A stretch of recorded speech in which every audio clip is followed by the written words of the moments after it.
आशक इजोत में अहाँ के स्वागत अछि। यह कार्यक्रम हमरा के एकटा अवसर प्रदान करैत छथि कि हम बाइबल सँ जुड़ल चीज के अध्ययन क सकी आ यह जानू कि हमरा जीवन के लेल परमेश्वर के इच्छा की अछि। ई उद्देश्य के संग हम यह कार्यक्रम अहाँ के लेल प्रस्तुत क रहल छी। कृपया क देखू आ सुनू ताकि परमेश्वर अहाँ के जीवन के मार्गदर्शक ठहरे। अनमोल जिंदगी दौद लिए यो यीशु, अनमोल जिंदगी दौद लिए यो यीशु, अनमोल जिंदगी खुशियार शांति से भर दलिए यो, खुशियार शांति से भर दलिए यो, अनमोल जिंदगी दौद लिए यो यीशु, अनमोल जिंदगी।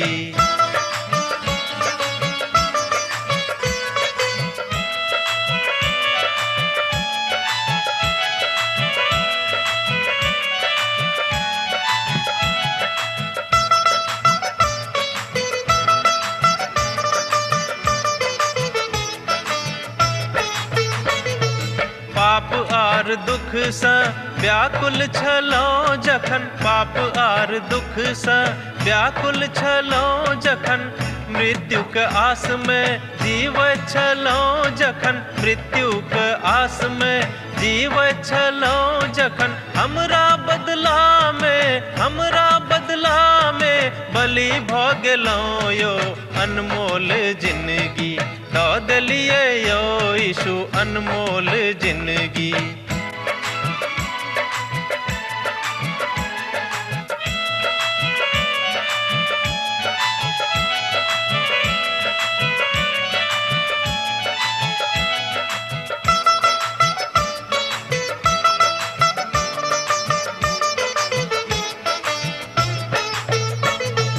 हे सब मनुख अहाँ यीशु लग आवा, हे सब मनुख अहाँ यीशु लग आवा, पाप आर अधर्म से मनवा घुमावा, पाप आर अधर्म से मनवा घुमावा, उनका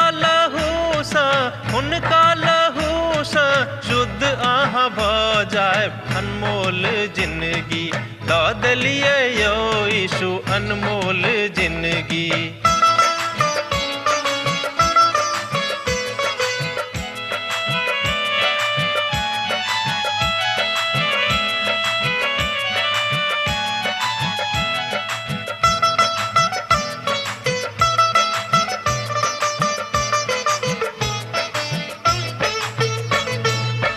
अहाँके उपकार यीशु कखनो ने बिसरब, अहाँके उपकार यीशु कखनो ने बिसरब, दुख आ संकट से चाहे हम गुजरब, दुख आ संकट से चाहे हम गुजरब, सब दिन हाक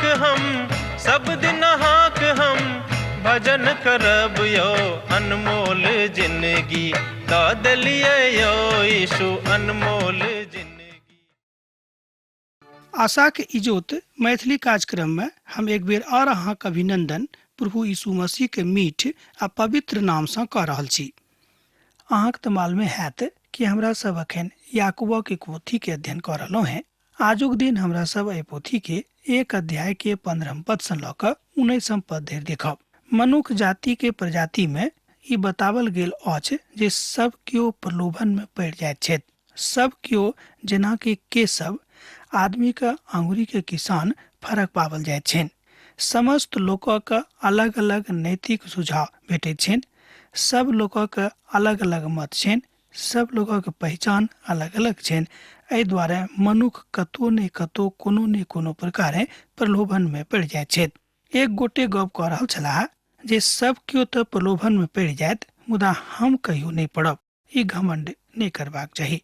प्रार्थना करबाक चाही कि प्रभु हमरा अहाँ प्रलोभन से बचा कर राखू, जैसे प्रभु अहाँ के विधा क हम अपन जिंदगी के संदर्भित में आन सकी, अर्थात अहाँ के विधा हमर जिंदगी के संदर्भ भ जाए के और हम अहाँ में बनल रही। हम अहाँ के लेल पढ़ रहलो हैं याकूब पोथी 1 अध्याय तकर 15 पद के। आ फिर अभिलाषा गर्भवती भ क पापक जन्म दैत अछि और पाप बढ़ जाते छै तब मृत्यु के उत्पन्न करैत अछि। दोसर शब्द में आ जहन हृदय के इच्छा पूर्ण भ जाइत अछि वा बलवती भ जाइत अछि तहन ओ पापक जन्म दऽ दैत अछि आ एही तरह पापक काज सफल भ जाइत अछि आ यह बात मृत्यु के दिस लोकक लऽ जाइत अछि। याकूब एहिठाम एकटा बड्ड रुचिकर शब्दक प्रयोग कऽ रहल छथि, जहन पाप बलवती भ जाइत अछि।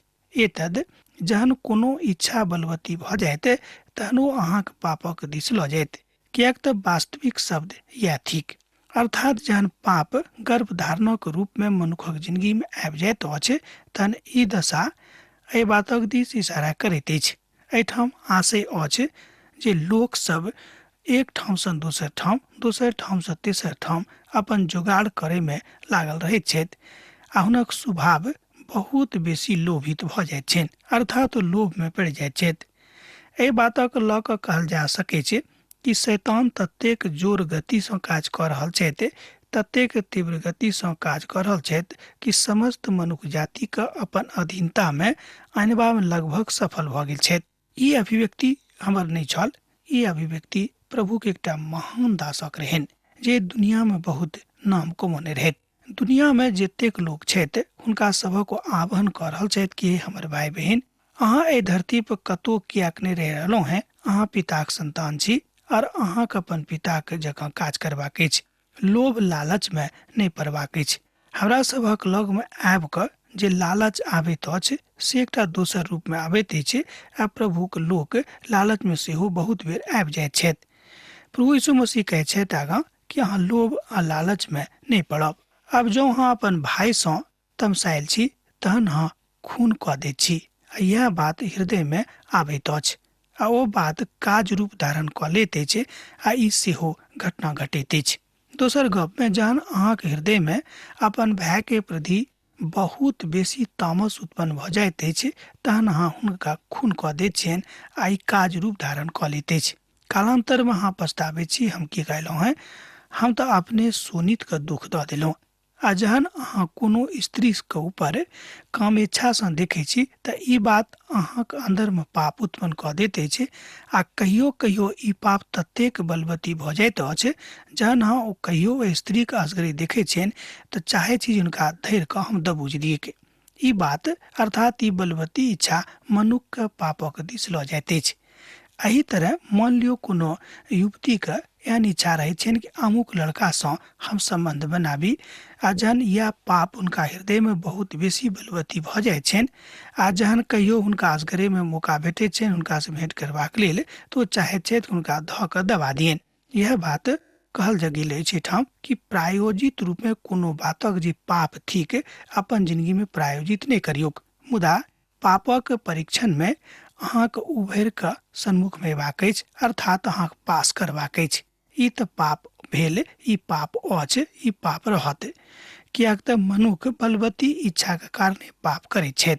एहिठाम जे याकूब छथि बड्ड प्रभावित भऽ कऽ बहुत रूप में बात कऽ रहल छथि, विशेष कऽ कऽ व्यवहारिक गप कऽ रहल छथि, अर्थात एही परिविधा में ओ आबि कऽ गप कऽ रहल छथि आ यह बात हृदय के बड्ड आक्रोशित कऽ दैत अछि आ एही कारणे लोक पाप करनाइ आरंभ कऽ दैत छथि।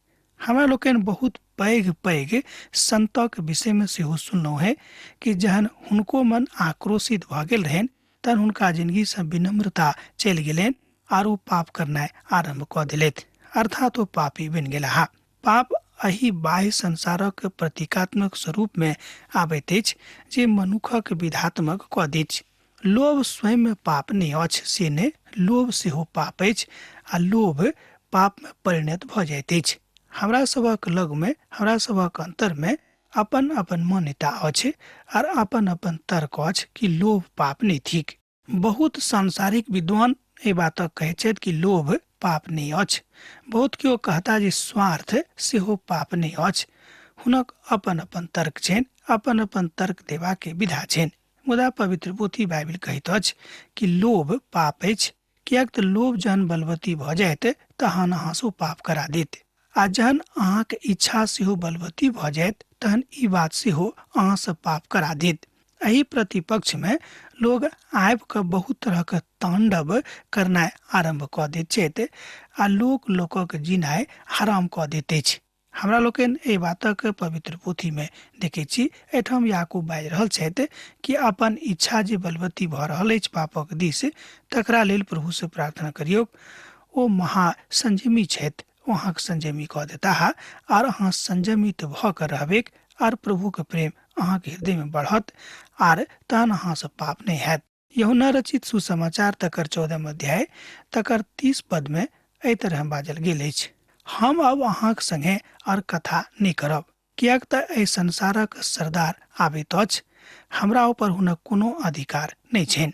ए बातक हमरा लोकनि एठाम देखै छी यूहन्ना रचित सुसमाचार तकर 14 अध्याय के 30 पद में। एही तरहक विचार याकूबक पोथी में सेहो कयल गेल छनि, जे बातक अध्ययन हमरा लोकनि एठाम कऽ रहलहुँ हैं। आ जहन इच्छा बलवती भऽ जाइत अछि तहन ओ पापक जन्म दऽ दैत अछि। आ तहन ओ एहि बातक कहैत छथि जे अहाँक जन्म कोना कऽ एहि तरह सवारथ नहीं हैत। जँ अहाँ पापक दिस बढ़ब तहन कहियो अहाँ अपन जिंदगी के सवारथ नहीं कऽ सकलहुँ हैं, अर्थात अहाँक जिंदगी नकारात्मक भऽ जायत, नकारा भऽ जायत और अहाँ अनेरे एम्हर उम्हर भऽ जायब। आजुक दिन हमरा सब पापक विश्लेषण कऽ रहल छी आ ओ अपन विधा के बता रहल छी जे पवित्र पोथी सँ अछि, अपना दिस सँ नहि। हमरा सब बड़ विनम्रता में कोनो बातक देखी। मान लियो अहाँ से कोनो प्रकारक पाप भऽ गेल अछि, तहन तकरा लेल प्रभुक सन्मुख में जाउ, स्वीकार करियौक, हे प्रभु हमरा सब पाप भेल, हमरा अहाँ सम्हारू आ नहि तऽ हम बिगड़ि जायब। हमरा सब एहि बातक जहन सच हृदय सँ सच्चाई सँ स्वीकार करैत छी तहन सकारात्मक भाव उत्पन्न होइत अछि आ प्रभुक महिमा हमरा सभक जिंदगी में प्रकट भऽ जाइत अछि। तकरे पाप कहल गेल अछि, ककरा तऽ जे उतावली अहाँके कऽ दैत अछि, जे अहाँके बलवती कऽ दैत अछि। और पाप जहन ई बात पूरा भऽ जाइत अछि तऽ यह बात मृत्यु के लग मनुष्य के लऽ जाइत अछि। पवित्र पोथी में 3 प्रकारक मृत्यु के विषय में बतावल गेल अछि। पवित्र पोथी बाइबिल में 3 प्रकारक मृत्यु के विषय में बखान अछि। प्रथम अछि दैहिक मृत्यु, द्वितीय अछि आत्मिक मृत्यु आ तेसर अछि ई बात घायल करबाक लेल बतावल गेल अछि। ओ एहि बातक एहि तरह लिखने छथि। एहि बातक अहाँ देख सकैत छी इफिसियों पोथी तकर 2 अध्याय तकर 1 पद में। अहाँ ई नहीं बुझब कि हम अपना तरफ से बाजि रहलहुँ हैं, ई पवित्र पोथी के वचन अछि। ओ अहूँ के जीवने छथि जे अपन अपराधक और पापक कारणे मुअल छलाह। इफिसियों पोथी 2 अध्याय तकर 1 पद एहि बातक कहैत अछि। एठाम प्रभु यीशु मसीह के सानिध्य में आनि के एहि बातक अभिव्यक्तिकरण कयल गेल अछि। यह अविश्वासी के अवस्था अछि जे मृत्यु के विषय में कहैत अछि, अर्थात अविश्वासक अवस्था सेहो मृत्यु थिक। एठाम संसारिक मृत्यु के बातचीत नहीं भऽ रहल अछि। हमरा लोकनि दैहिक मृत्यु के विषय में देखने छलहुँ आरंभ में, अर्थात 3 तरह के मृत्यु हमरा लोकनि देख रहल छी। आब एठाम जे तेसर मृत्यु के विषय में अछि तकरा कने और रूपे देखी, ओ थिक आत्मिक मृत्यु। ओ मनुखक काजक विषय में कहैत छथि। एहि बातक अहाँ देख सकैत छी पहिल यूहन्ना पोथी तकर 1 अध्याय तकर 6 पद में एहि तरह बतावल गेल अछि। जो अहाँके लग पवित्र बाइबिल अछि तऽ हमरा संगे खोलि लिअ पहिल यूहन्ना पोथी 1 अध्याय तकर 6 पद के। विश्वास है जे अहाँ खोलि लेने होब। आ जो हम ई बाजी जे हमरा संगे हुनक सहभागिता छनि आ फिर अन्हार में चलैत छी तऽ हम झूठा छी और सत्य पर नहीं चलैत छी। हम हुनका संगे चलि कऽ अन्हार में नहीं चलि सकलहुँ हैं, हम उनका सानिध्य में रहि कऽ पाप नहीं कऽ सकलहुँ हैं। जँ वस्तुतः हमरा सब हुनक सोनित सँ स्नान कयने छी तहन सकारात्मक भाव अछि, आ जँ हमरा सब सत रूपे उद्धार पौने छी तहन केकरो हानि करबाक भाव हमरा सभक हृदय में नहीं हैत। ई वास्तविक सत्यक पहचान अछि। जँ विश्वासी भेलाक बादो, मान लो जँ अहाँ विश्वासी कहबै छी, एहिके बादो जँ अहाँके मन में ई भाव उत्पन्न भऽ रहल अछि, तेकर मतलब यह भेल कि शैतान अहाँके जिंदगी में बलवती भऽ कऽ काज कऽ रहल अछि, तहन शैतानक डाँटि कऽ फटकारि कऽ अपन जिंदगी से बाहर कऽ दियौक। आजुक युग में जे पाप अछि ओ पाप अछि व्यभिचार। आजुक युग में एहि बातक बड़ स्पष्टता में बखान करल गेल अछि, मुदा बहुत लोग व्यभिचारों के पापक तरह तरह के नाम दऽ देने छथि। आ वर्तमान में आधुनिकता के युग में तकरा लोग आधुनिक नाम दऽ कऽ व्यभिचारक पापक छुपावे के प्रयास कऽ रहल छथि, जे सात्विक आधार पर कतौ आधारित विधा में नहीं अछि, बहुत देशक इतिहास अखन एही बातक लिख रहल अछि कि कोनो शारीरिक संबंध अवैध बनौनाइ पाप नहीं थिक, बस सात्विक आधार से होने थिक। लोग कहैत छथि कि आधुनिकता के ई पराकाष्ठा अछि, तकरा पाप नहीं कहल जा सकै छै। आजुक लोकक ई विचार छनि। भ सकै छै कि विचार हेतै के, मुदा प्रभु एहि विचारक संग कहियो संबंध नहीं राखैत छथि, कहियो संपर्क नहीं राखैत छथि, आ नहि एहि विचारक ऊपर कहियो अपन अनुमोदन दऽ सकैत छथि, आ नहि कहियो देने छथि। एहि बातक अहाँ देख सकैत छी एहि आधुनिक संसार में, एहि आधुनिक समाज में हमरा लोकनि छी, मुदा अहाँक लोग पागल कहत, हुनका बाज दियौन। अहाँक लोग कहत कि अहाँ की बाजि रहलहुँ, अहाँ पगला तऽ नहीं गेलहुँ, बाज दियौ, किएक तऽ प्रभु अहाँ से प्रेम राखैत छथि। रोमियोक पोथी में हमरा लोकनि एही आध्यात्मिक कथा देखै छी जे अध्यात्म के महात्म्य के बतौने छथि, जे मनुखक जिंदगी के पारदर्शी कऽ दैत अछि। आर एहि बातक स्पष्टता में बाजि कऽ पहिल विधा में अपन महिमा को गप करैत छथि। पाप मनुखक ईश्वर से अलग कऽ दैत अछि। ध्यान राखब, पहिल काज। दोसर काज, पाप मनुख अपन भाई बंधु से सेहो अलग कऽ दैत छथि। पाप ईर्ष्या के जन्म दऽ दैत अछि। ईर्ष्या अहाँके अपन भाइयों से अलग कऽ दैत अछि। जड़ में तऽ पापे अछि। ओ युवा हमर कार्यालयक सात्विकता के विधा में आबि कऽ गप कऽ रहल छलाह। एहिठाम देखियौ, एकटा हम युवा के विषय में गप कऽ रहलहुँ हैं। हुनका मन में परमेश्वरक डर बसेबाक जरूरत रहैक प्रयास कऽ रहल छलहुँ हैं, जे एहि जिंदगी में हमरा सब एहि बातक विभिन्नात्मक दृष्टिकोण से देखै छी जे प्रायोजित सत्यक उजागर कऽ दैत अछि। एहिठाम सामरिक दशा यह थिक कि हमरा सबक अपन व्यापार में, अपन जिंदगी में ओहि विधा में देखबाक अछि जतऽ परमेश्वर अभियुक्ति में आबि कऽ ठाढ़ भऽ जाइत छथि। लोभ एहिठाम व्यक्ति के होइत अछि। ई बात आजुक युग में बड़ महत्वपूर्ण काज कऽ रहल अछि। मसीही लोक सेहो लोभ में आबि जाइत छथि, किएक तऽ शैतान के अवसर दऽ दैत छनि आ शैतान हुनका जिंदगी में काज करनाइ आरंभ कऽ दैत छथिन। महत्वपूर्ण गप यह थिक कि एहि विधा में जतेक महत्वपूर्ण बात छल, ओहि सबटा बिसरा के लोग लोभ में पड़ैत छथि, आ लोभ पापक जन्म दऽ दैत अछि। जँ अहाँ परमेश्वरक धिया पुता छी तऽ एहि बात में बड़ सावधानी के साथ बढ़बेक, किएक तऽ संपर्क जहन प्रभु से भऽ गेल अछि तहन कदाचित संपर्क एहि संसारक लोक से नहीं करब। परंच ओहि बातक जे बात बतावल गेल अछि, मृत्युक दिस मनुखक लऽ जाइत अछि। मृत्यु प्रभु के पसंद नहीं छनि, विशेष कऽ कऽ अपन लोकक लेल, अपन धिया पुताक लेल। हमरा सब एठाम आत्मिक मृत्यु के गप कऽ रहल छी, दैहिक मृत्युक नहि। याकूबक पोथी तकर 1 अध्याय तकर 16 पद एहि बातक कहैत अछि, हे हमर प्रिय भाई सब, धोखा नहीं खायब। एक बेर और देखियौ हमरा संगे, हे हमर प्रिय भाई सब, धोखा नहीं खायब। एहिठाम अहाँ देखैत छी कि परमेश्वर बाजि रहल छथि कि धोखा नहीं खायब। ओ एहि बातक बाजि रहल छथि जे व्यवस्था कतौ मनुख पापक दिस लऽ जाइत अछि। अर्थात ओ जे हरायल भेड़ा छथि, जे व्यवस्थाक जकाँ काज नहीं कऽ रहल छथि। प्रभु यीशु मसीह बाजि रहल छथिन कि चरवाहा तऽ हम छी, नीक चरवाहा हमरा सँ बेसी कियो और बढ़ि कऽ नहीं भऽ सकैत छथि। याकूब बाजि रहल छथि कि जे अचरज यह थिक कि लोग सबटा सत्यक जानलाक बादो सकारात्मक रूप में पापक दिस बढ़ैत छथि, अनेरे ने, अनजाने में नहीं। एहिठाम प्रभु यीशु मसीह के पुनरुत्थान आ हुनक पुनरुत्थानक कथा के ओ कने लुका के बाजि रहल छथि कि प्रभु यीशु मसीह जहन पुनरुत्थान भेल छलनि तहन बहुत लोग एहि बातक ऊपर विश्वास नहीं कयलथि। जहन ओहि सत्यक उजागर कयल गेल तहन ओ सब विश्वास कयलथि। मनुखक स्वभाव सब ठाम आ सब काल में देखलाक बादे विश्वास करबाक जकाँ रहैत अछि। एहिठाम कथा विश्वासी के दू समूह अछि। एक समूह ओ थिक जे विश्वास करैत छथि, आ दोसर समूह ओ अछि जे उद्धार जहन एक बेर हुनका मिल गेलनि तो गमा नहीं सकैत छथि। आ दोसर समूह ई विश्वास करैत अछि जे उद्धार मिललाक बादो मनुख अपन उद्धारक गमा सकैत छथि। आरंभ में एहि बातक हमरा लोकनि देखने छलहुँ हैं जे ई बात विश्वासी के जिंदगी में सेहो लागू बहुत बेर भऽ जाइत अछि, किएक तऽ हुनका सभक विश्वास कमजोर भऽ गेल छनि। आर एहिठाम जाय विश्वासक ऊपर हमरा लोकनि गप कऽ रहलहुँ हैं, ओ थिक अहाँक ऊपर विश्वास करब तऽ स्वीकार कयल गेल। लोक बुझता, मुदा एकटा विश्वासी कतेक पाप कऽ सकैत छथि। अब ई बात विश्वासी के संतोषक महिमा के विषय में तो नहीं बाजल गेल अछि। ई प्रक्रियावाद अछि, प्रकथन अछि, ई उत्तर नहीं अछि। मुदा अद्भुत रीति से प्रभु यीशु मसीह ये बातक बाजि रहल छथि कि जँ अहाँ स्वयं निरीक्षण कऽ रहल छी कि हमर जिंदगी केहन अछि, तहन एहि विधा में प्रभु अहाँक साथ देथिन और अहाँ प्रभुक संगे रहब आ प्रभुक महिमा अहाँक जिंदगी में प्रकट होइते। एकर अर्थ यह लगावल जा सकै छै कि पाप और मृत्यु यह अछि अंतिम उत्तर। दोसर गप में पाप और मृत्यु यह अछि अंतिम उत्तर जँ हाँ प्रभु के विधा में, प्रभु के सानिध्य में, प्रभु के महिमा में, प्रभु के आज्ञा में नहीं रहब।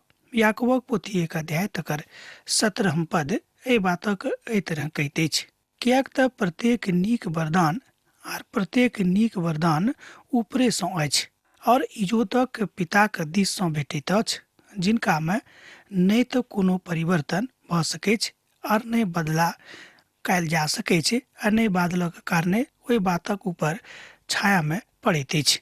एहि बातक हमरा लोकनि याकूबक पोथी 1 अध्याय के पद 17 में देखै छी।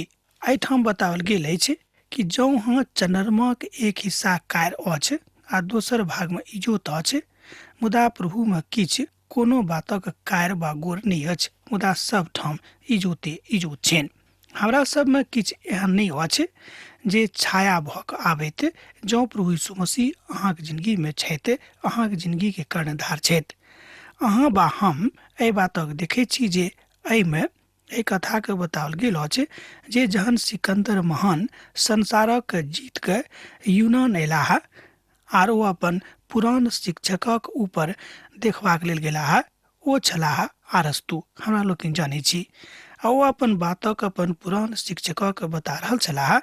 जहन ओ अरस्तु के देखलाह तहन ओहि काल में स्नान कऽ रहल छलथि, अर्थात हुनका से भेंट करबाक लेल गेलखिन। ओहि काल में ओ स्नान कऽ रहल छलथि।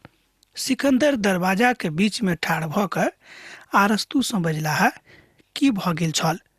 ओ बजलाह जे किछ अहाँ कखन हमरा सँ मंगबाक जँ अछि तऽ अहाँ मांगू, हम अहाँके सब किछ दऽ सकलहुँ हैं, कियाक तऽ हम विश्व विजेता भऽ कऽ अहाँक लग में आयल छी। अरस्तु देखलथि और बजलाह, हम चाहै छी जे अहाँ हमर इजोत सँ निकलि जाउ आर यह बात सब किछ अछि। हमरा सभक अंदर में एकटा कार्य छावनी अछि, एकटा कार्य स्याह छाया अछि, प्रभु में कोनो प्रकारक कार्य नहीं अछि। अब देखियो संसारिक मनुष्य भऽ कऽ अरस्तु जहन सिकंदर के ई सलाह देलनि तहन प्रभु परमेश्वर कियाक नहीं देताह।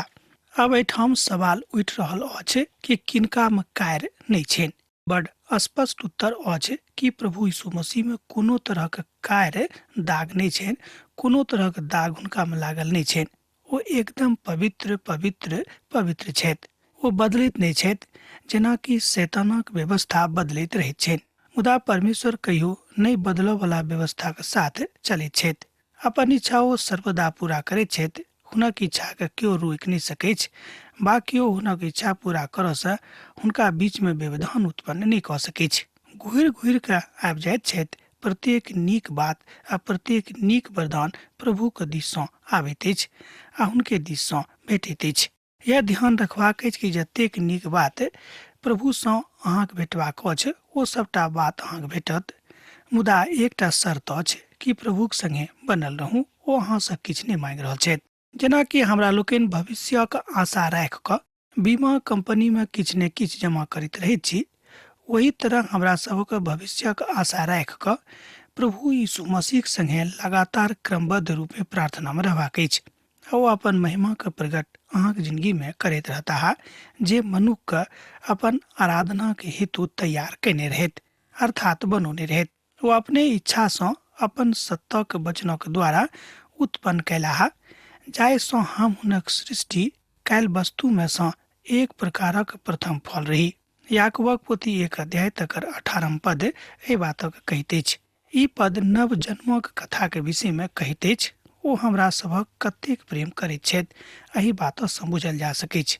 सत्यक वचनक द्वारा हमरा सब कोनाक प्रथम फल छी आ प्रेमक अर्थ यह अछि जे ओ अपन कथा के कऽ कऽ, अर्थात अपन बातक पूरा कऽ कऽ एहिठाम एहि संसार में मनुखक रूपे जन्म लऽ कऽ अपन प्रेमक सत्यापित कऽ देलनि आ ई बात प्रकट कऽ देलनि कि देखियौ हम अहाँसँ कतेक नेह करैत छी, आ दोसर कोनो बाट सत्यक अथवा आ दोसर कोनो बाट नहीं थिक।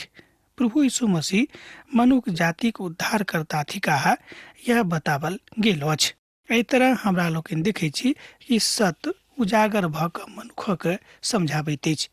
पहिल पत्रसक पोथी 1 अध्याय तकर 23 पदक देखियौ, किएक तऽ अहाँ नाशवान नहि मुदा अविनाशी बीजसँ परमेश्वरक जीवित आर सर्वदा ठहरऽ वाला वचनक द्वारा नव जन्मक प्राप्त कयने छी। पहिल पत्रसक पोथी 1 अध्याय तकर 23 पद एहि बातक कहैत अछि। एहिठाम नव जन्मक विषय में गप कयल गेल अछि। एहि दुआरे समस्त मलिनता और बैर भाव के बढ़ती के दूर कऽ कऽ ओहि वचनक नम्रता से ग्रहण करियौक जे हृदय में बाग कयल गेल आर जे अहाँक प्राणक उद्धार कऽ सकैत छथि। याकूबक पोथी 1 अध्याय तकर 21 पद एहि बातक कहैत अछि। सुनाय और करनाय, दोसर गप में सुननाय और करनाय। हे हमर प्रिय भाई सब, ई कथा अहाँ जानि लिअ जे हरेक मनुख सुनिबाक लेल तत्पर और बजबा में धीमा और क्रोध में धीमा ठहरेक। याकूबक पोथी 1 अध्याय तकर 19 पद में एहि बातक बताओल गेल अछि। हमरा लोकनि जानैत छी कि प्रभु परमेश्वरक वचन एहि बातक शिक्षा दैत अछि कि हमरा सबके परमेश्वरक संगे हुनक सानिध्य में रहबाक अछि। एहि द्वारा हे हमर भाई सब, याकूब एहिठाम प्रभुक धियापुता सँ गप कऽ रहल छथि। सब केओ सुनबा में धीमा और बाजे में सेहो विनम्र और धीमा रहेक। तकरा बादे अहाँ प्रभुक वचनक द्वारा बड़ प्रशांत कयल जा सकलहुँ हैं वा भऽ सकलहुँ हैं। अहाँ अखन ओहि बातक दऽ कऽ वा ओहि बाटक दऽ कऽ नहि जा सकैत छी। इब्रानियों पोथी 4 अध्याय तकर 12 पद एहि बातक कहैत अछि। सत्य सर्वदा प्रभावकारी होइत आ यह बात सब ठाम लाभकारी होइत सेहो अछि। केओ अहाँके जीवनक तुच्छ नहीं बुझेक, मुदा वचन और चाल चलन और प्रेम और विश्वास और पवित्रता में विश्वासी के लेल आदर्श बन जाओ। एहि बातक हमरा लोकनि पहिल तीमुथियुसक पोथी 4 अध्याय के पद 12 में देखने चलो हैं बा एहिठाम देख रहल छी। कियाक तऽ परमेश्वरक वचन जीवित और प्रबल और हरेक दो धारी तलवारों से बेसी चोखा अछि आ प्राण और आत्मा के और गांठ गांठ आ गुर्दा गुर्दा के ओ पवित्र कऽ दैत छथि। एहिठाम पवित्रता के गप भऽ रहल अछि। प्रभुक पवित्रता एहि बात सँ स्पष्ट भेल। इब्रानियों पोथी 4 अध्याय के 12 पद एहि बातक कहैत छथि। फरक कऽ कऽ आर पार छेद कऽ दैत अछि और मनक भावनाक और विचारक ओ जांचैत छथि। हमरा सब एहि परिस्थिति में आबि गेल छी जतऽ मनुख के बड़ व्यवहारिक होयबाक जरूरत अछि। याकूब एहि बातक एहिठाम बाजने छथि कि जँ अहाँ व्यवहारिक विश्वासी अखन धरि नहि बनलहुँ हैं तहन अहाँ पाछा छी। अहाँके एकटा व्यवहारिक विश्वासी बनबाक जरूरत अछि, किएक तऽ एहि बात में फर्क आबि जाइत अछि। आब आजुक अध्ययन अहाँ हमरा एहिठाम समाप्त करबाक आज्ञा दिअ, किएक तऽ अहाँ से विदा होय के हमर बेरा भऽ गेल अछि। हमरा विदा दिअ। प्रभु यीशु मसीह के नेह अहाँके जिंदगी में बनल रहे। आमीन। हमर विश्वास अछि कि ई कार्यक्रम अहाँके लेल लाभदायक सिद्ध अछि। हम चाहै छी कि अहाँ अपन आशीषके हमरा संग साझा करू। जँ अहाँ के नजीक बाइबल सँ आ जीवन सँ संबंधित कोनो प्रकार के प्रश्न भऽ सकै अछि तऽ अपन समस्या के लेल प्रार्थना करबा के लेल जँ चाहै छी तऽ हमरा फोन नंबर पर जरूर संपर्क कऽ सकै छी। परमेश्वर अहाँ सब के लेल एकटा सुंदर, सुखद, आनंदित दिन प्रदान करैक।